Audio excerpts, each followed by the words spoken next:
Citoyens, citoyennes, on vous court. Des citoyens propres dans une ville propre, nos enfants nous regardent. Pour l'honneur, pour servir, pour la gloire, nous avançons. Je suis un citoyen ordinaire. Citoyen, soldat, frère, père. Citoyen, c'est mon devoir de citoyen. Sud Radio, les vraies voix qui font bouger la France, 19h-20h, les vraies voix citoyennes, Aurélie Gros, Stéphane Pellet. Bienvenue dans les vraies voix citoyennes avec des citoyens ordinaires mais plutôt extraordinaires. On va en parler avec Aurélie Gros et Stéphane Pellet. Bonsoir Aurélie Gros. Bonsoir. Comment ça va? On vous entend très bien, j'adore le générique. Bah ouais, c'est bien. Je pense que je vais me le mettre dans ma playlist pour l'été, je l'écouterai. Et vous nous le chanterez d'ailleurs en direct à l'antenne. Au retour, oui, c'est ça. Au retour. Stéphane Pellet est avec nous. Au retour de quoi? J'ai pas compris. C'est les vacances, ça? Non, pas encore. Non, on n'est jamais en vacances, vous savez, nous on continue. Bon. Tout le temps, le G500, cette magnifique ONG citoyenne avec une échéance bientôt à dire. Plein d'échéances, mais déjà on donne rendez-vous à tout le monde en juin 2025 pour le 3e sommet citoyen. Donc on sera autour de 3000 certainement associations, ONG, collectifs. Énorme. Beaucoup grâce à vous. En 2 ans. Pas trop Philippe, en 2 ans. mais alors vraiment. Hein. Moi je vendange les occasions.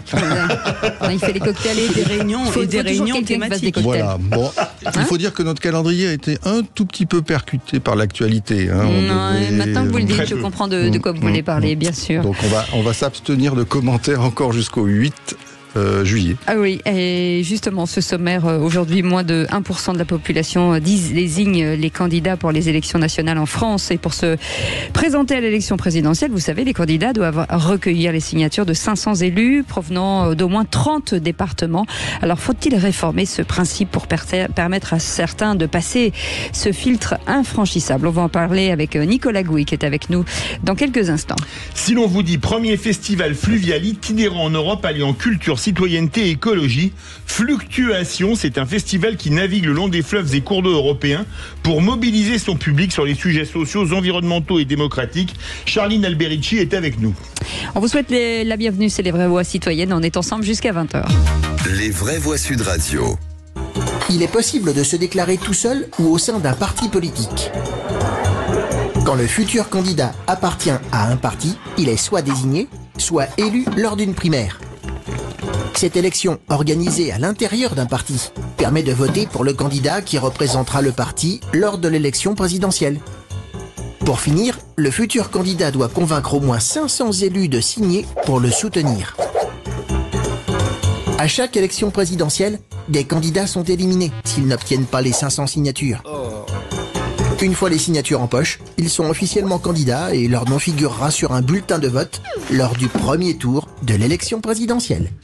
Aurélie Gros, cette élection présidentielle, finalement, c'est effectivement dommage que les Français ne choisissent pas toujours leur candidat. Et en fin de compte, elle est réservée à certaines personnes. Il faut être engagé dans un parti politique. Or, aujourd'hui, on sait qu'il y a une défiance totale vis-à-vis des élus, certes, mais aussi vis-à-vis des partis politiques. On regarde le nombre d'adhérents est relativement faible. Ça veut dire que 1% de la population, et quand on dit 1%, c'est parce que vous vouliez dire 99%, c'était plus classe pour le logo, j'imagine, parce que c'est peut-être même moins d'1% de la population qui est engagée dans un parti politique, et c'est eux qui choisissent des candidats qui ont une chance d'être élus, parce qu'en France, on est encore, c'est des élections qui sont partidaires, donc qui sont régies aussi par cela, et donc pourquoi pas changer les choses, et c'est un peu le pari fou que mène Nicolas, qui est à côté de nous aujourd'hui et qui dit faisons entendre la voix des 99 autres pourcents restants. Bonjour Nicolas, merci d'être là. Bonsoir.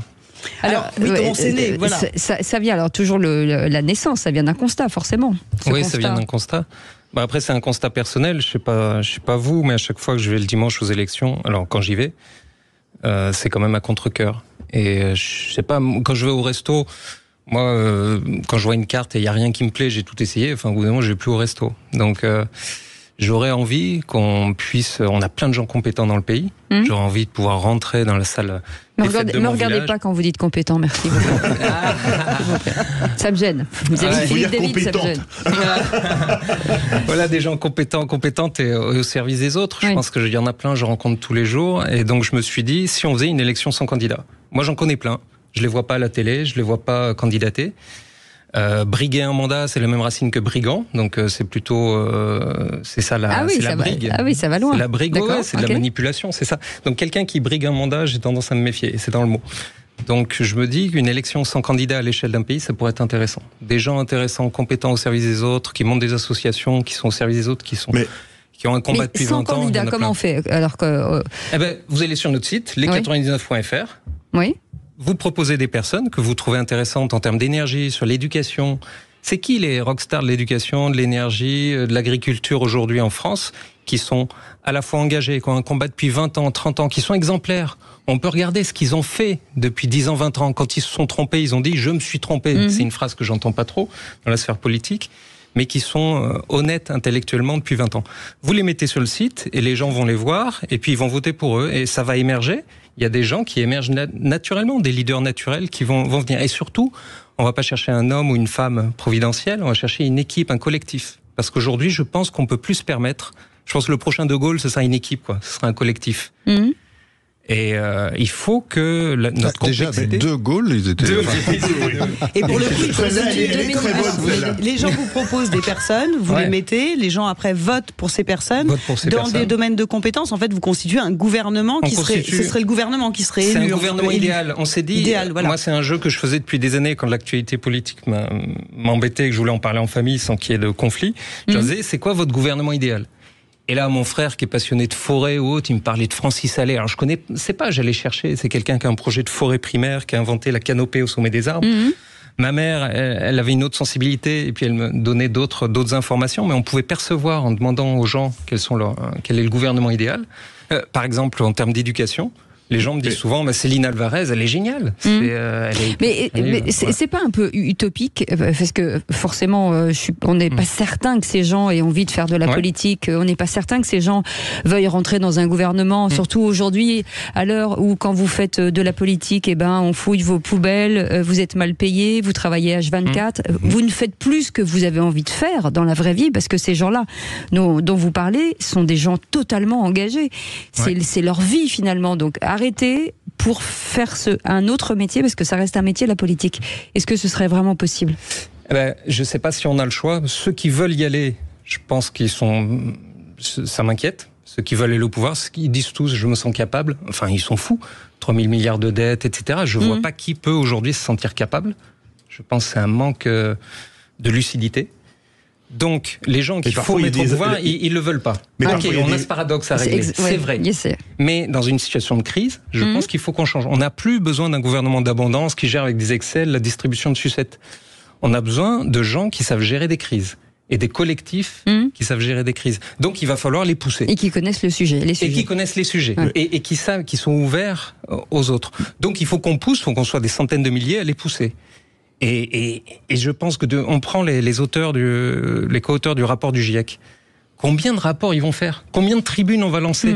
Il faut que les polices soient plus grosses dans le journal Le Monde pour que ça bouge. Ça marche pas. Donc au bout d'un moment, même les scientifiques qui prennent des risques à s'engager sont en train de bouger. Donc je crois que là c'est le moment. Il y a plus le choix. Sur une gestion de crise, il faut une équipe en face. Et quelque part, le problème, est-ce que c'est pas Clémenceau qui avait raison quand il disait pour prendre une décision, il faut être un nombre impair et 3 c'est déjà trop.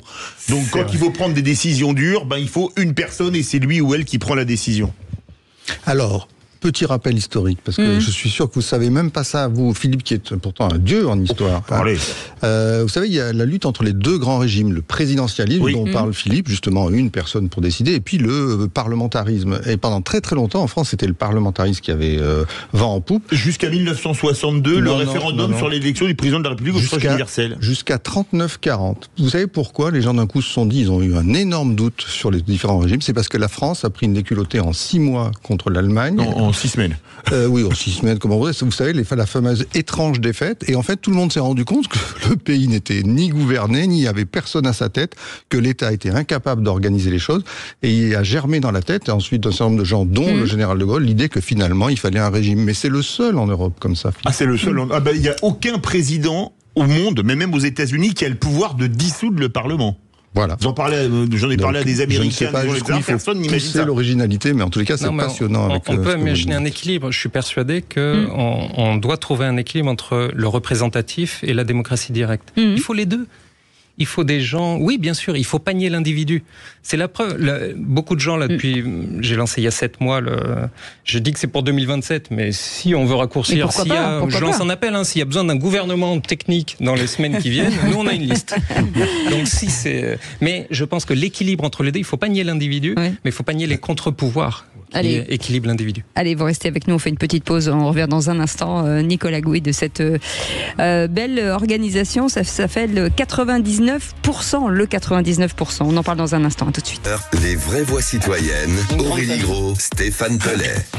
Avec Aurélie Gros et Stéphane Pellet, tous les lundis, on est ravis de les accueillir, le G500, l'ONG citoyenne, puisqu'ils nous présentent toujours des personnalités qui s'engagent, on n'arrête pas de le dire, et qui trouvent des solutions là où peut-être les politiques pêchent un petit peu. Et pour en parler, en tout cas des élections, de trouver peut-être le candidat idéal, Nicolas Gouet est avec nous. Ça s'appelle le 99%. Et hors antenne, Aurélie Gros vous demandait finalement, parce que c'est un site internet, on le rappelle, sur lequel vous allez plugger les personnalités qui, pour vous, pourraient être un candidat ou une candidate idéale sur des sujets ou plus largement. Et il y a un top 10 sur ce site. Ouais, il y a un top 10, donc je vais le donner à peu près. Mais derrière, c'est aussi surtout créer un collectif. Là, nous, on les contacte. Il y en a déjà 50. On en affiche 250. Il y a eu 500 propositions. On fait le tri. On n'a pas le temps de tout faire. Mais surtout, on les contacte. Est-ce que vous voulez participer à l'initiative? Est-ce que vous voulez bosser ensemble? Donc, on en a 50 qui sont OK. Donc ça, c'est plutôt bon signe. Alors, sur le top 10, j'ai juste pour dire, il y a par exemple des gens comme Jean-Marc Jancovici, qui vient très fort en premier. On a des personnes comme Emma Aziza, l'hydrologue. Donc ça sera ministère de l'eau. Jancovici, ça sera ministère de la sortie des énergies et des politiques fossiles. Emma Aziza sur la génération du cycle de l'eau. Des gens comme Timothée Paric, sur la prospérité sans croissance. Il a son livre « Ralentir ou périr », c'est le monsieur des croissances en France, mais qui nous invite à voir le PIB autrement, plus d'aspirer au bonheur et pas juste à la production de consommation qui peut nous rendre malheureuses. Donc il a un travail très fourni là-dessus. Des gens comme Esther Duflo, qui est quand même prix Nobel d'économie, qui a vraiment une expérience terrain. C'est important l'économie, ça c'est important. C'est vrai qu'avoir quelqu'un de pro en économie en ce moment, ce serait pas mal. Des gens comme Dominique Méda, qui est sociologue et qui a une vision d'ensemble, et puis je pense, l'ayant rencontré, qui est au service des autres, vraiment, dans ce que j'ai pu percevoir en termes de qualité humaine. Des gens comme Cédric Héroux, qui a accueilli des migrants, et puis qui a un centre Emmaüs, qui relie ces deux choses. Que dire de plus? Et lui, il serait ministre de quoi? De la solidarité? Ouais, solidarité par le territoire, parce que c'est quelqu'un qui incarne ça sur liberté, égalité, fraternité. Je pense que c'est quelque chose qu'il a chevillé au corps et il est exemplaire par rapport à ça. Et surtout, au-delà du côté Emmaüs, c'est qu'il y a le travail de la terre, en fait. C'est un agriculteur, c'est un paysan. Ce qui dit, le paysan, c'est celui qui vit de paysage, en fait. Donc il est ancré au territoire. Il dit, moi j'ai pris des gens, ça a démarré comme ça, c'est qu'il prenait des gens qui avaient besoin en stop, quoi. Il n'était pas par militantisme, c'est juste par solidarité, par fraternité. Il s'est retrouvé pris là-dedans. Donc je trouve qu'il est exemplaire dans ce qu'il vit, dans son engagement. On a une maire avec nous. Comment ça se passe pour donner son parrainage au présidentiel, comme on parle du problème des parrainages avec cette association? Vous faites pas plouf-plouf, je signe pour celui-ci ou pour celle-là? Alors je vais être totalement transparente. Aux dernières élections présidentielles, je n'ai pas donné mon parrainage.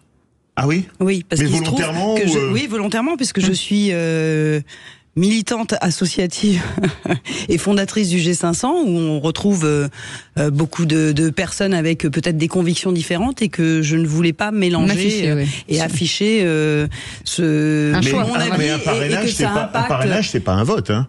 On peut parrainer un tel et pas voter pour lui. C'est un soutien. C'est quand même une direction. Une direction et un soutien. C'est arrivé eu quelques fois, mais les gens ont dû s'expliquer qu'ils donnaient le parrainage à tel ou tel parce qu'ils craignaient qu'ils ne pouvaient pas se présenter, mais qu'ils allaient voter contre. Voilà. Mais une solution jusqu'en 76, c'était sans parrainage qui a été exigé. Ça a été réformé sous Giscard.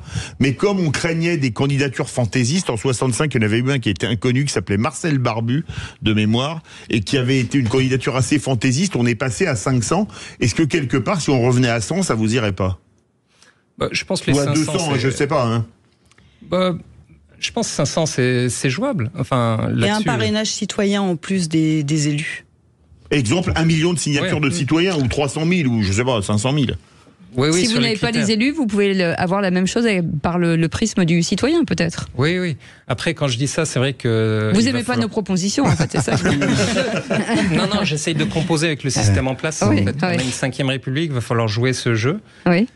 C'est ça que j'essaye d'imaginer. Bien sûr, une nouvelle proposition, moi je vote à fond, sans parrainage ou parrainage citoyen, c'est clair. Mais là, on a joué avec la 5e République. Donc, pour l'instant, je suis plus dans cette optique. Après, si on peut bouleverser le système vite, tant mieux. Stéphane Pellet. Non, juste une remarque et une question. La remarque, c'est quand même, vous avez vu, il y a déjà eu des ministres dits techniques dans des gouvernements. Je ne vais pas le reprendre. Le grand classique, c'est le ministre des Sports. En général, il va toujours nous chercher un ancien sportif. Il y en a eu. Dans la culture, on en a trouvé quelques-uns, etc. On a vu que quelquefois, ils étaient quand même mis en difficulté. C'est-à-dire que justement, leurs compétences, entre guillemets, gênaient. Puis souvent, ils ne comprenaient pas les rapports de force. Et la deuxième chose, c'est comment vous faites, vous, pour échapper quand même à cette pression médiatique, c'est-à-dire que vous faites un classement avec des gens, je pense que Esther Duflo ou d'autres, quand même, on en entend aussi souvent parler dans les médias, et c'est comme ça qu'elle se fait connaître dans votre liste. Donc comment on fait pour que finalement ça ne soit pas la rançon du succès malgré tout? Alors sur des choses sur le côté ministre technique, c'est sûr qu'on va avoir ce problème. En même temps, c'est pour ça qu'il faut qu'on les fasse travailler ensemble. Moi, l'idée, c'est qu'on les fasse travailler dès maintenant, en fait. D'amener une équipe au pouvoir qui a bossé ensemble depuis 2 ans. Pas qui a été parachutée suite à une élection législative, tu sais, pour créer de la cohésion déjà. C'est qu'on les a... Là, par exemple, je les sollicite, il y en a qui me répondent pas. Il y en a qui ont envie de bosser ensemble. On va se voir, on va bosser, on va s'engueuler, ils vont pas être d'accord. Je vois, j'ai Nicolas Dufresne qui me dit « Ouais, si Gilles Ravaud, je suis pas d'accord, même sur la dette, etc. » Je lui dis « Ouais, mais est-ce que tu veux bosser avec lui ?» C'est la seule question qui m'intéresse. Est-ce que tu es capable de t'oublier un peu au niveau de ton ego et de lâcher prise et on bosse ensemble? Et ça, 2 ans avant de les amener au pouvoir. Donc ça, c'est une chose. Ils sont techniques, mais le premier critère, c'est est-ce que tu dénigres l'autre? Est-ce que tu as goût à apprendre de l'autre? Est-ce que de temps en temps tu parles? Est-ce que de temps en temps tu t'écoutes? Et on va bosser pendant 2 ans. C'est-à-dire que ce sont des gens qui ont une aptitude de se remettre en question. C'est ça. Un des critères qu'on voit, c'est que des personnes, Jean Covici, il a monté les shifters, il a une habitude de travailler en équipe et de déclencher des mouvements. Ceux qui sont isolés, ils vont venir peut-être pour la gloriole, etc., mais ils vont vite partir. Donc l'idée, ça c'est une première chose. Sur ministre technique, c'est déjà une équipe. 2, on ne pourra pas se passer, il faut qu'on ait on entraîne toute la population là-dessus. Donc là, je ne sais pas combien d'auditeurs, mais si vous votez les99.fr, si on est 400 000 à voter, dans une demi-heure, on est des plus grands mouvements politiques en France prêts pour amener un gouvernement. Donc ça, c'est une chose. Le deuxième, échapper sur le côté vue à la télé et notoriété. C'est pas évident, c'est un biais qu'on a. Donc nous, on est en train de travailler sur comment, déjà au niveau des territoires, on répartit, on essaye d'équilibrer. Quand les gens proposent, mais on va essayer d'équilibrer. Et puis là, on est sur LinkedIn, sur les réseaux sociaux, parce qu'on a démarré là-dessus. Mais on aimerait, là, on passe sur Sud Radio, c'est super. Génial. On va essayer, de varier les médias. Moi, je vais aller partout pour qu'on essaye d'enlever ce biais. Et puis surtout d'aller sur le terrain, comment on va capter ça. Et alors les 50 personnes qui travaillent là, qui ont accepté de travailler ensemble, elles élaborent ensemble des propositions de politique publique. Elles travaillent sur un programme. C'est une bonne question, ça. C'est super intéressant. Une très bonne question. Merci. Là, je suis sûr que vous êtes en train d'être proposé sur le site les99.fr. Placement produit. Alors, je vais reprendre une des personnes là qui est assez impliquée, Denis Lamache, qui est maire rural en Vendée, donc maire rural moins de 3500 habitants, qui nous parle de... Lui, il nous dit, non, mais il faut arrêter les programmes. Parce que promettre quelque chose qu'on n'arrive jamais à faire, c'est fini. Maintenant, il faut qu'on s'habitue. un Covid, une invasion de l'Ukraine, etc. Est-ce qu'on a une équipe en place? Est-ce qu'on a mis en place un système démocratique, un équilibre représentatif direct, qui permet d'encaisser les coups? Est-ce que c'est résilient? Est-ce qu'on est prêt à des effondrements, des catastrophes naturelles? Alors le programme, bien sûr, il faut sûrement 2 ou 3 mesures phares qui montrent, qui ont un vrai impact au niveau global. Mais sur le programme, un des premiers retours que j'ai au niveau des 50, c'est est-ce qu'il y a vraiment besoin d'un programme? C'est-à-dire que les grâce au programme qu'on se fait élire. Hein. Oui, les programmes sont. Oui, mais les programmes sont des listes. En 2017, il y a eu 2 mots. C'est Europe, libéralisme. Il s'est fait élire sur 2 idées forces. Le programme, il l'a amené jusqu'à. C'est très malin. C'est une source d'inspiration pour cette partie sur la tactique par marketing politique. Le reste moins, de mon point de vue. Mais il s'est fait élire sur 2 idées forces. L'Europe libérale. Cédric Villani l'a décrypté comme ça des années après. Je trouve que c'est très intelligent. Donc il a réussi. Merci Nicolas Gouy d'avoir été avec nous. Ça s'appelle le 99%. Je vous incite systématiquement à aller voir sur ce site internet, à proposer peut-être des personnalités aussi et à faire en sorte qu'elles émergent. Il faut rester avec nous. Dans un instant, Charline Alberecci sera avec nous. On reviendra sur une fluctuation. C'est un festival qui navigue le long des fleuves et des cours d'eau européens. Ça aussi, c'est original. À tout de suite. France, 19h-20h, les vraies voix citoyennes. Aurélie Gros, Stéphane Pellet. Retour des vraies voix citoyennes comme tous les lundis de 19h à 20h avec Aurélie Gros, Stéphane Pellet, bien évidemment Cécile de Ménibus. Et on va parler désormais d'un festival fluvial itinérant en Europe, Stéphane Pellet. Alors vous savez, le fleuve, ça bouge, ça traverse, ça coule, voilà. Et ça c'est nouveau, s'écoule. ça. Oui. Et comme nous, parce ça, que vous savez que lundi prochain, on n'est plus là. C'est place au théâtre, je crois. Oui, absolument. On fait un festival et de tous les soirs. Justement, on vous fait le teasing pour votre émission la semaine prochaine, puisque là aussi on va parler théâtre et spectacle. Et puis je vais vous sortir la formule, vous la connaissez, fluctuat nec mergitur. Alors, elle flotte mais ne coule pas, c'est la devise de la ville de Paris. Voilà, c'est Charline en fait, elle flotte mais ne coule pas, car elle a créé le premier festival fluvial itinérant en Europe, donc qui allie beaucoup de choses, culture, citoyenneté, écologie, et surtout donc elle est adossée aux rives des fleuves un peu partout en Europe, et elle fait comme ça déambuler son festival. Il faudrait que vous nous racontiez, parce que ça va être une première, mais je crois que ça va être suivi de nombreuses autres éditions, puisque c'est une idée, tout simplement, avec Aurélie, on s'est dit, une idée géniale. Super, exactement. Comme vous l'avez dit, chez Fluctuation, on est persuadé que les rencontres, la musique, sont vraiment essentielles pour lutter contre la polarisation des opinions, accélérer la transition à la fois environnementale et sociale, et réenchanter l'espace public. Donc Fluctuation, c'est ce festival qui navigue sur les fleuves européens chaque année entre mai et octobre pour militer, mobiliser dans la joie, la musique, sur l'inclusion, la justice sociale, la démocratie. Et donc concrètement, le principe de Fluctuation, il est assez simple, c'est une péniche hybride qui navigue sur les fleuves européens.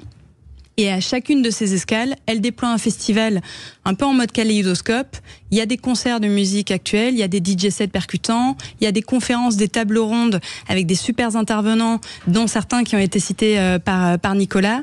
Il y a des ateliers de démocratie participative, il y a un village pour les enfants, il y a un food court durable, et tout ça dans la joie. Puis après, le festival reprend la navigation jusqu'à une prochaine escale. Et donc cette année, on sera à Lille le 6-7 juillet, avant de naviguer vers Bruxelles le 13-14 juillet, Utrecht aux Pays-Bas le 20-21 juillet, puis Budapest le 14 septembre. Et donc pourquoi le fluvial ? C'est parce que le fluvial aujourd'hui c'est le mode de transport le plus durable avec le ferroviaire. Le fluvial c'est aussi le temps long. Et aujourd'hui, on est dans une course en fait à l'accélération du temps, et on a besoin en fait de se reconnecter avec ce temps long. Le temps long, c'est la rencontre, c'est la curiosité, c'est soi, c'est l'autre, et c'est vraiment en fait ce que l'on ressent dès que l'on met le pied sur une péniche. Donc notre péniche, elle a une triple fonction. Elle fait à la fois véhicule, scène artistique, résidence artistique et militante. Et enfin, le fluvial, ça nous permet aussi d'explorer un autre modèle de croissance. Donc plutôt que de vouloir se lancer dans une course au gigantisme, comme c'est le cas aujourd'hui dans le monde économique en général et la culture en particulier, avec des événements qui rassemblent des dizaines, voire des centaines de milliers de personnes en un seul lieu, en un seul week-end, nous on préfère multiplier le nombre d'escales. Et ça nous permet en fait d'allier croissance avec la rentabilité et de décentraliser la culture. Aujourd'hui, il y a 22 millions de Français qui sont ruraux. Et la culture, elle est très centralisée. Elle est très centralisée dans les grandes villes. Moi, je ne suis pas parisienne, même si aujourd'hui j'y vis. Et j'en ai souffert quand j'étais plus jeune, voilà, de me dire que j'avais pas les mêmes opportunités. Et aujourd'hui, en fait, ce que l'on voit, c'est que là où les opinions sont les plus polarisées, c'est là où la culture est la moins diffusée. Et donc, avec ce système fluvial, ça nous permet de faire des escales dans des lieux qui sont moins dotés culturellement et d'adresser à la fois les villes et les campagnes. Alors, pourquoi partir à l'étranger ? Pourquoi ne pas rester en France, sur les fleuves français ? Parce qu'aujourd'hui, même si le projet est à vocation est français, on a une vocation européenne, puisque les fleuves, on les a longtemps perçus comme des frontières, alors que selon nous, ce sont vraiment des liants, c'est des ponts qui relient les différents citoyens, qu'ils soient au niveau territorial, mais également au niveau européen. Et nous, on est toujours dans cette dialectique-là, cette dialectique à la fois très territoriale, puisqu'on travaille toujours en coproduction avec un acteur local, on travaille toujours main dans la main avec les autorités locales. Je remercie les autorités de Lambersart, les autorités de Bruxelles, les autorités d'Utrecht qui nous accompagnent. Toute la sphère, tout l'espace culturel, médiatique, associatif, artistique local, parce qu'on sait que globalement, si les citoyennes et les citoyens veulent se projeter dans un nouveau paradigme, pour cela, ils ont besoin vraiment d'un ancrage local. Mais la question, Charline, parce que attention au discours fleuve. Oui. Vous mériteriez une rivière de diamants pour un tel jeu de mots. Oh là là, mais comme vous êtes. La question de Cécile, c'est simplement, elle a envie pourquoi pas venir. Alors moi, chez moi, c'est le Rhône, mais chez d'autres, c'est la Garonne, c'est la Loire. On aimerait bien voir passer. Je vous répondrai que c'est parce que ça n'est qu'un début. En fait, cette année, on fait une ville en France. L'année prochaine, on espère faire 3 à 4 villes en France. Oui. On est déjà en discussion avec les villes de Rouen, les villes de Strasbourg. Et c'est la beauté du fluvial, c'est que ça nous offre une infinité de possibilités. Avec le fluvial, on pourrait aller aussi loin que la Hongrie, l'Ukraine, peut-être dans un avenir un peu plus radieux. Et parce qu'aujourd'hui, en fait, on considère que Fluctuation, le festival Fluctuation, on veut vraiment qu'il soit à l'image de la société qu'on appelle de nos voeux, là où l'économie est au service du social, du vivant, là où l'Europe est ouverte sur le monde, là où l'inclusion et la justice sociale sont au cœur des décisions politiques. Et donc c'est vraiment ces valeurs-là qu'on veut faire transpirer à travers le festival. Donc ça nous paraissait essentiel d'aller au-delà des frontières françaises. Et ce sont les communes qui vous appellent. Comment vous êtes organisé justement pour ces... Vous dites que vous voulez peut-être faire 3 villes l'année prochaine. Est-ce que c'est une demande des communes ou c'est vous qui les sollicitez ? Alors, ça va dans les deux sens, c'est-à-dire que les villes de cette année, ce sont nous qui les avons sollicitées, mais on commence à être de plus en plus sollicitées par d'autres communes, certaines communes qui sont de taille un peu plus petite, de taille moyenne, qui sont moins dotées culturellement, qui voient en fait dans la mise en place de ce festival fluvial l'occasion de rassembler ses concitoyennes et ses concitoyens et de mettre en place un événement qui soit original, qui soit inclusif et durable. Il faut bien dire que cette question d'être durable, c'est très important. Je vais juste citer un exemple. Coldplay, vous voyez, là, l'immense groupe, ou en tout cas, sur le plan de la notoriété, pendant 2 ans, a arrêté les tournées, a réfléchi à un nouveau modèle et ils ont diminué le coût carbone, etc., de 59%. Ce que je veux dire, c'est que c'est intéressant votre idée de faire en sorte que les gens, notamment du secteur culturel, sont souvent portés vers ces démarches environnementales, mais finalement, ils ont des fois ils donnent le sentiment d'être un peu donneurs de leçons. Et puis finalement, on les voit arriver en avion, avec des énormes techniciens. Enfin, pas le techniciens, mais techniques, par exemple.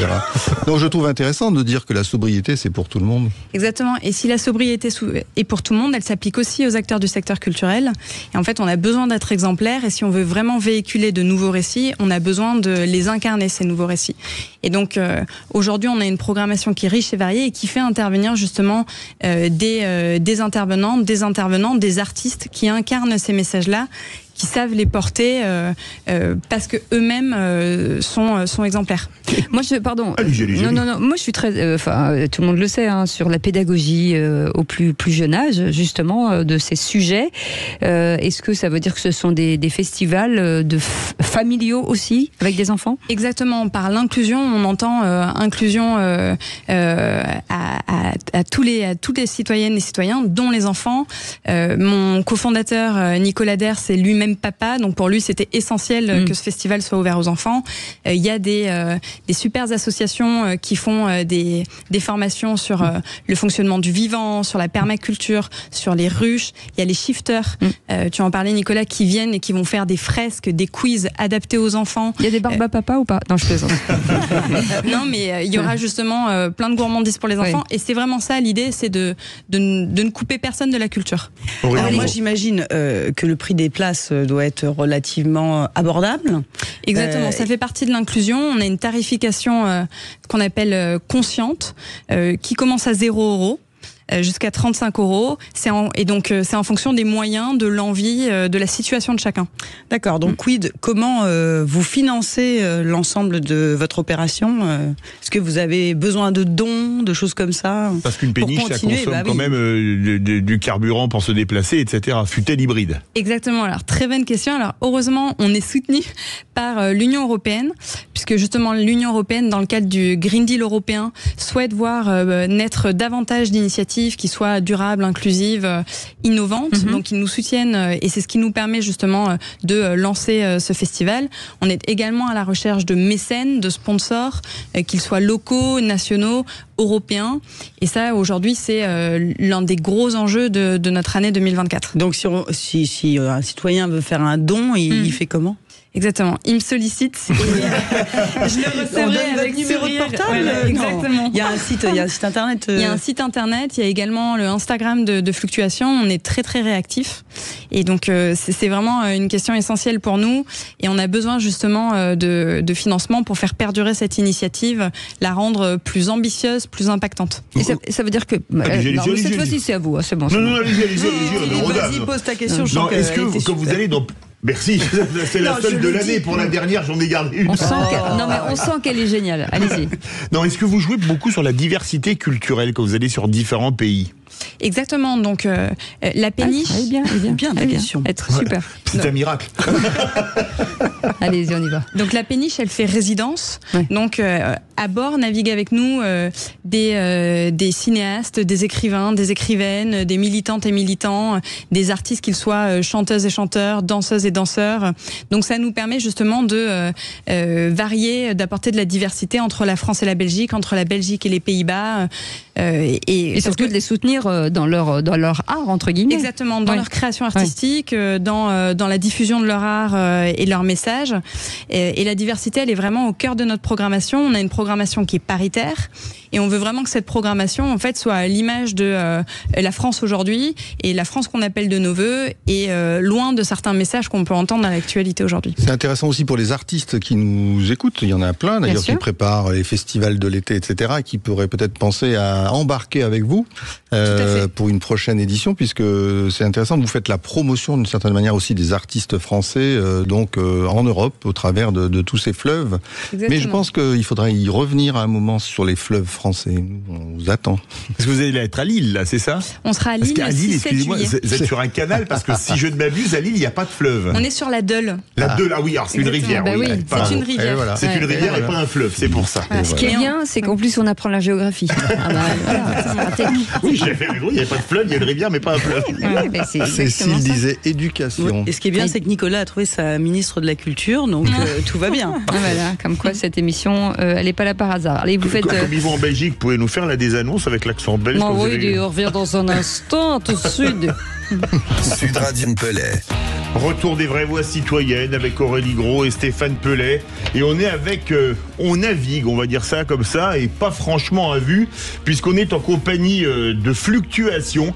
C'est un festival alors qui va partir de Lille, sur une péniche qui ensuite va aller à Bruxelles, c'est bien ça? Exactement, Lille le 6-7 juillet, Bruxelles le 13-14 juillet. Utrecht, pour prononcer avec l'accent flamand, donc aux Pays-Bas. Le 20-21 juillet, oui. Et ensuite, Budapest. Le 14 septembre. Ah oui, exactement. Donc on met tout ce temps-là pour aller de Utrecht avec l'accent flamand à Budapest. C'était plus une contrainte de date. Mais... Stéphane Pellet. Alors justement, Charline, puisqu'on parle de ces artistes français ou ces intellectuels, enfin de tous ces débatteurs qui sont embarqués avec vous dans votre péniche, hein, c'est ça? C'est le principe, il y a des spectacles et des débats, etc. Il faudrait que vous nous racontiez un petit peu la programmation, puisque nous, on la connaît déjà avec Aurélie Gros. C'est bien pour ça qu'on avait envie que vous la donniez à l'antenne.